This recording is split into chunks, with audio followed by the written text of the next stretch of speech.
أهلا أهلا.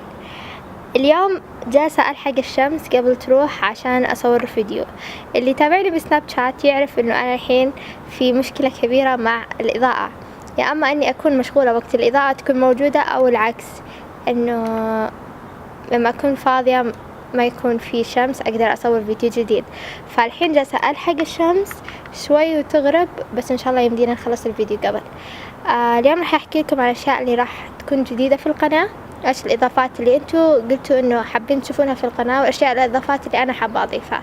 أول حاجة راح أضيفها في القناة إن شاء الله راح تكون ماي فيفورت أو مفضلتي، بس الفيفورت راح يكون مختلف، يعني ما راح يكون بس ميك اب أو بيوتي برودكت، لا، حابة أضيف أشياء يعني مفضلتي.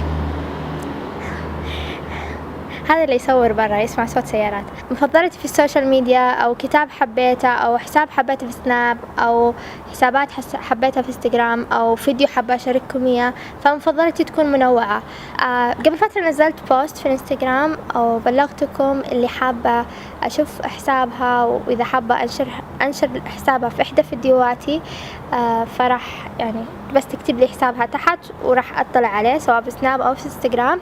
فاكتبوا لي تحت في الفيديو حساباتكم انستغرام أو سناب، وإن شاء الله راح أشوفهم، وإذا كانوا حلوة راح أشاركهم في مفضلتي. ايوه صح. وبرضه قلت انه الناس المتفاعلين طبعا اكيد هم لهم الاولويه الكبرى، ولازم يكون بعد تصويرك حلو، خاصه في الانستغرام او في سناب. يعني مهم يكون حسابك يقدم حاجه، او اذا ما يقدم حاجه مثلا يوميات او شيء، على الاقل يوميات تكون تصويرها حلو عشان اقدر انشر لك. واتمنى البنات اللي ما انشر لهم يا يكون ما يزعلوا، لانه أذن المغرب. أقرب مسجد لي خلص أذان، فأتمنى إنه تسمعوا صوتي كويس. راح أكمل بسرعة. الثاني شيء راح أتكلم عنه اللي هو الريفيو. إن شاء الله راح يكون في حاجات في فيديوهات للريفيو، يعني أخذ منتج مو شرط بيوتي برودكت، أي حاجة شيء أجربه راح أتكلم عنه، مساوئه سلبياته إيجابياته كل هذه الأشياء. فهذا ريفيو برودكت، ريفيو منتج. هذا الشيء الثاني راح يكون في القناة.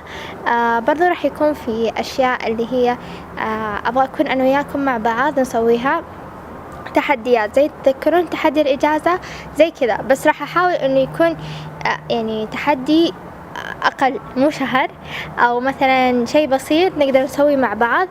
تحدي نتحدى أنفسنا إن نطور نفسنا بشيء، مو بس تحديات ما أعرف إيش، بس إنه تحدي إنه نطور أنفسنا بشيء ونتحدى مع بعض إنه نغير هالشيء السيء اللي فينا لشيء كويس.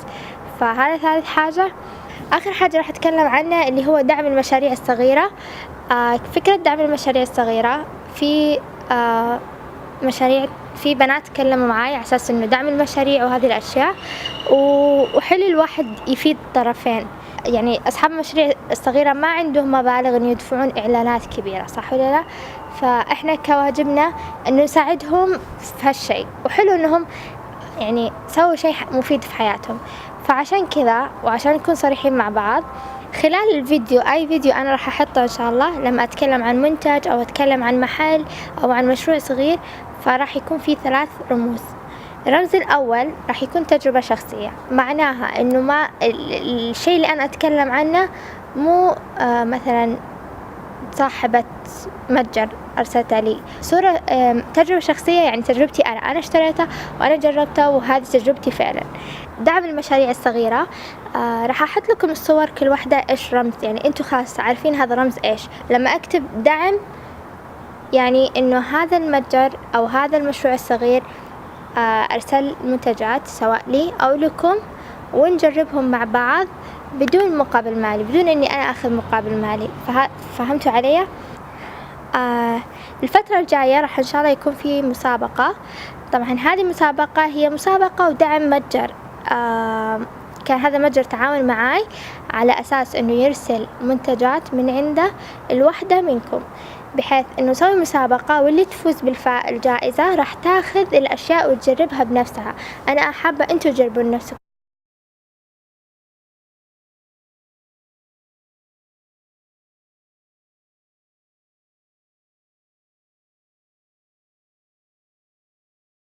بس هذا اللي راح أحكيه لكم اليوم.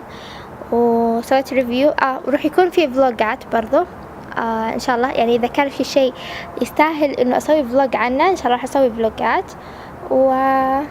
إيش بعد؟ بس أتوقع خلاص والحمد لله.